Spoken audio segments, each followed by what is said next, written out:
বলো দেখি, এই যে ভারত এবং তার প্রতিবেশী দেশের মধ্যে যে একটা সংগঠন রয়েছে, যে সংগঠনটার নামটা কি? সার্ক। সার্কের সদর দপ্তর কোন দেশে? Very good. বলো তো, এই যে ভারতের একটা প্রতিবেশী দেশ উত্তর দিকে, তার নাম কি? নেপাল, ভুটান, চীন। Very good. আচ্ছা, বলো তো নেপালের রাজধানীর নাম কি? কাঠমান্ডু। আচ্ছা বলো তো, পোখরা কোন দেশের একটি গুরুত্বপূর্ণ শহর? নেপালে। Very good. আচ্ছা বলো তো, নেপালের সর্বোচ্চ শৃঙ্গের নাম কি? Mount Everest. Very good. নেপালের প্রধান নদী? কালীগণ্ডক। Very good. আচ্ছা বলো দেখি, ভারত থেকে নেপালে যেতে গেলে কি পাসপোর্ট লাগে? Very good. আচ্ছা বলো তো, এরপর আসছে ভুটান। ভুটানের রাজধানীর নাম? থিম্পু। আচ্ছা বলো তো, ভুটানে কোন মশলা খুব বেশি পরিমাণে হয়? মশলা।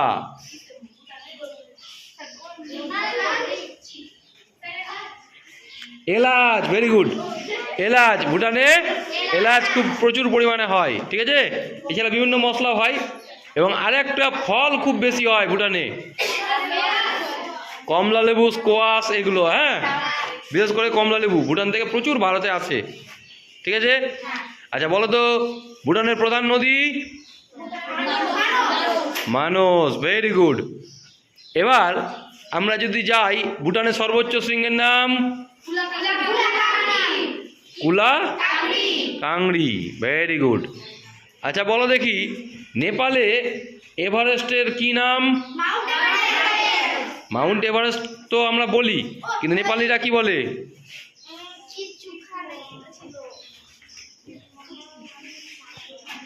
হ্যাঁ, কি নাম? সাগরদ্বীপ না, সাগর মাথা। সাগর, হ্যাঁ, নেপালিদের কাছে মাউন্ট এভারেস্ট নাম হচ্ছে সাগর মাথা। Very good. আচ্ছা বলো তো, মায়ানমারের রাজধানীর নাম? নেপাইদাও। Very good. মায়ানমারের সর্বোচ্চ শৃঙ্গের নাম? কাকাবোরাজি। Very good. মায়ানমারের প্রধান নদী? ইরাবতী। আচ্ছা বলো তো, মায়ানমারের যে সেগুন কাঠ, সেই সেগুন কাঠ কি নামে বিখ্যাত? বার্মাটিক। Very good. আচ্ছা, মায়ানমারে ভাষা কি? বর্মি। কেন? আগের দেশের নাম ছিল বার্মা, ঠিক আছে, এবং ওদের দেশের লোককে বলা হয় বর্মিজ, ঠিক আছে। আচ্ছা, এবার আসছি বাংলাদেশ। আচ্ছা বলো তো, বাংলাদেশের রাজধানী? ঢাকা। বাংলাদেশের প্রধান বন্দর? চট্টগ্রাম। Very good. আচ্ছা বলো দেখি, বাংলাদেশের প্রধান শিল্প? পাট। পাট এবং বস্ত্র, ঠিক আছে। বাংলাদেশের প্রধান শিল্প হচ্ছে পাট। আচ্ছা, হ্যাঁ, মৎস্য। বাংলাদেশে ইলিশ মাছ খুব বিখ্যাত। মসলিন শাড়ির জন্য বিখ্যাত। Very good. মসলিন শাড়ি। আচ্ছা বলো দেখি, এবার বাংলাদেশ থেকে ভারতে কি বলবো এটাকে, কি মাছ আমদানি করা হয়? ইলিশ। ইলিশ তো মোটামুটি সবারই ফেভারিট মাছ একটা, আর বাংলাদেশে ভারত ইলিশ আমদানি করে। হ্যাঁ, যদিও গত কয়েক বছর ধরে বাংলাদেশের ডামাডোলের জন্য একটু কম আসে এখন, কিন্তু ভারতেও প্রচুর ইলিশ পাওয়া যায়। হ্যাঁ। আচ্ছা বলো দেখি, মায়ানমারের পরে কি আছে? শ্রীলঙ্কা। শ্রীলঙ্কার ভাষার নাম কি? সিংহলি। Very good. শ্রীলঙ্কার রাজধানী? শ্রী, আচ্ছা, কলম্বোর নামটা হচ্ছে শ্রী জয়বর্ধনে পোড়া কোট্টে। পুরানো নাম কলম্বো, বর্তমান নাম? Very good. আচ্ছা বলো দেখি, শ্রীলঙ্কার প্রধান নদীর নাম? মহাবলী গঙ্গা।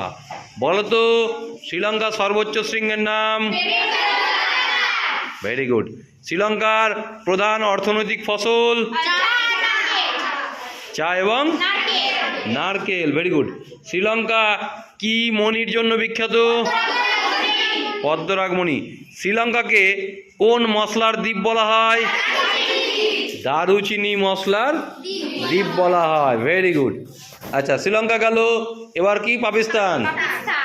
এবার বলো তো এই পাকিস্তানের রাজধানীর নাম কি?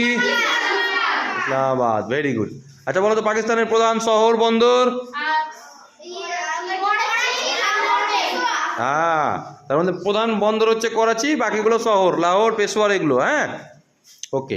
পাকিস্তানের প্রধান নদী? সিন্ধু। Very good. এই সিন্ধু নদী ভারতের মধ্য দিয়েই পাকিস্তানে গিয়েছে। হ্যাঁ, এবং পাকিস্তানে আরব সাগরে গিয়ে পড়েছে।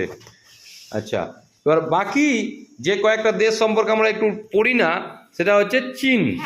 চীনের রাজধানী আমি প্রথম দিন বলেছিলাম বেইজিং। চীনের প্রধান ভাষা হচ্ছে মান্দারিন, বা আমরা চীনা বলি, কিন্তু অ্যাকচুয়াল হচ্ছে মান্দারিন। হ্যাঁ, আর আরেকটা দেশ এই যে এই পাশে, এই যে পাকিস্তানের উপরে যে দেশটা, আফগানিস্তান। Very good. এখন ক্রিকেট খেলছে আফগানিস্তান, কালকে ইংল্যান্ড কাটিয়েছে। আচ্ছা বলো দেখি আফগানিস্তানের রাজধানীর নাম জানো কেউ? কাবুল। Very good. আফগানিস্তানের রাজধানী হচ্ছে কাবুল। আফগানিস্তানের ভাষা জানো? পুস্তু। হ্যাঁ, পুস্তু বা পস্তু, ঠিক আছে। আর এখানকার নদী হচ্ছে কাবুল নদী এবং হেলমন্দ নদী। কাবুল এবং হেলমন্দ। আফগানিস্তানে কিন্তু মানে খরা প্রবণ এলাকা, আর এখানে গত কয়েক বছর ধরে কিন্তু প্রচুর ফল উৎপাদন হয়, বিশেষ করে আখরোট, হ্যাঁ, কাজু, কিশমিশ, এই ধরনের শুকনো যে ফলগুলো, হ্যাঁ, আপেল, হ্যাঁ, বেদানা, প্রচুর চাষ হচ্ছে এখন। আর এই মুহূর্তে আফগানিস্তানে কিন্তু তালিবান শাসন রয়েছে। হ্যাঁ, যেখানে মেয়েদের অধিকারটা একটু কমিয়ে দিয়েছে ওরা, ঠিক আছে। তাহলে আমাদের আর একটা প্রতিবেশী দেশ রয়েছে ভারতের ঠিক দক্ষিণে, সমুদ্রের মাঝখানে, নাম জানো? মালদ্বীপ, যার রাজধানী হচ্ছে মালে। Very good. মালদ্বীপের রাজধানী হচ্ছে মালে। এটাও সমুদ্রের মধ্যে কিছু দ্বীপ। হ্যাঁ, সমুদ্রের জলস্তর বাড়ছে, তাই মালদ্বীপ কিন্তু যে কোনো মুহূর্তে, হ্যাঁ, আগামী 100 বছর পর হয়তো ডুবে যেতে পারে সমুদ্রের মধ্যে। এটা নিয়ে একটা আশঙ্কা দেখা দিচ্ছে। হ্যাঁ, তাহলে ভারত এবং তার প্রতিবেশী দেশ যে সম্পর্কে আমরা টুকরো টুকরো জিনিসগুলো জানলাম, তাই তো? আচ্ছা, তাহলে এবার তোমরা প্রশ্ন লিখো খাতাতে।